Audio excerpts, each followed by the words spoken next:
Hi, my name is Lisa, and welcome back to my channel. I am a former public school teacher, speaker, writer, and last but not least, a disability advocate. For those of you that are new to the channel, this is a movement supporting and empowering women with winning strategies, keys, and tips to tackle and overcome tremendous odds in the areas of travel, education, mental and health, and, of course, self-improvement. The end result and goal is a transformed life and the fulfillment of a dream. Let's talk today about today's topic. It's a topic that I'm very passionate about. I'm very passionate about it because it deals with persons with disabilities.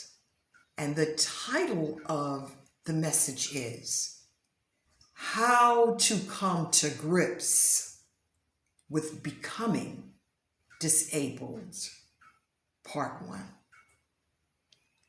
There are over 61 million adults in the United States that live with a disability. Let me let that sink in a little bit and let me repeat it. There are roughly about 61 million adults in the United States that actually live with a disability. The percentage of people living with disabilities is typically higher in the southern part of the United States. How many people does that really equate to? An estimated 48.9 million people, or 19.4% of persons have a disability of the non-institutional portion. An estimated 34.2 million people, or 17.5 million, have a functional limitation according to statistical data.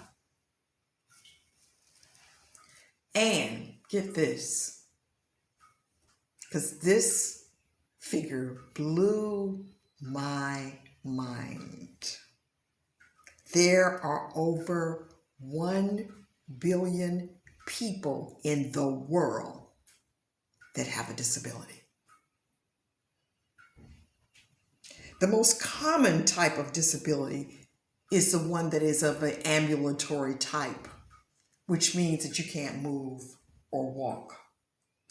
Let's take it all the way down to an everyday level.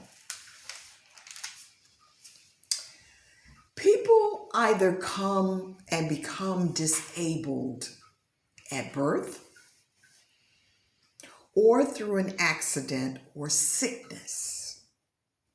Mine happened through an accident. I was coming home from a part-time job in Bethesda, Maryland, and I was just having a great time thinking about what I was going to cook for dinner and what I was going to do for the rest of the week. And as I had finished my part-time work for the week, and I was just humming and dancing along, so to speak. Little did I know my life was about to change in a split second. In a split second, I slipped and fell. I nearly died. I was like on the ground and could not get up. I tried over and over again to get up. The pain was tremendous. It was unbearable. Every time I tried to get up, my leg would not support me. I was thinking I had a sprained ankle. After 3 attempts to get up, I lay there and I wondered how I was going to get out of that position and get help. I said a quick prayer, and a good Samaritan did come along, and he saw that I could not get up on my leg. He saw it was something seriously wrong. He said, "Ma'am, I really think that we need to get you an ambulance." And I said, "Yes, I believe you're correct. I can't get up. The pain is overwhelming." He dialed 911, and an ambulance was there within, I want to say, 7 minutes. Upon getting to the hospital and going into the emergency room, I was in serious pain. And they had to come several times while waiting for the doctor to administer pain relief. The unfortunate thing that what I thought was a mere sprained ankle turned into something much more. The attending emergency physician said, "I really need to send you an orthopedic doctor." He didn't tell me why. He didn't tell me why he needed to send me a specialist. But as I moaned in pain and as they called, my son and my friends came to be a support, I said to them, "I don't really know what's wrong. All I know is there's something seriously wrong. They want to call in an orthopedic surgeon, so I don't have any answers yet." So we waited for the specialist to come in. The specialist, who was the orthopedic surgeon, finally came in, and his name was Dr. Brett Hampton. Shout out for Dr. Brett Hampton of Germantown, Maryland at Shady Grove Metro Hospital. Anyway, he came in, and by the way, he was fine. He was a good-looking doctor, so that part took my mind off the pain. But he did come in and say we need to really do x-rays and see exactly what the problem is, but you've got some serious breaks. So we waited another couple of hours for the x-ray technician to come and for x-rays to come back. And meanwhile, I was given extreme pain medication. Morphine, I think it was, because the pain was quite intense. After a couple of hours, the orthopedic doctor, Dr. Hampton, came back in, and he said, "I'm afraid that I've got bad news." And I was like, "What is it?" And he was like, "You have to have immediate surgery. Infection has set in." I started crying. I was like, what am I going to do? I've not had surgery in years. Just the thought of going into surgery and it being so critical, I was in tears. And my son was like, "Calm down, Mom." And my friend was like, "It's going to be okay. It's going to be okay." But I was thinking to myself, what am I going to do? I've got a job. I need to make income. What am I going to do?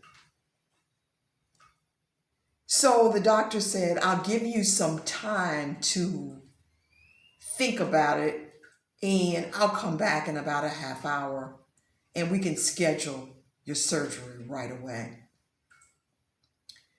Again, when he left out, I was thinking to myself, what am I going to do? How serious? He said it's serious. How serious is this? I felt like he wasn't giving me all of the information. But thinking back, I realized, and my tip for you all going through a similar situation, marinate in the facts, analyze the facts, meditate on the facts presented, and make a decision as to what you need to do, and go with the advice of the professionals. As much as you can, calm yourself. I was facing a tremendous obstacle, an overwhelming obstacle.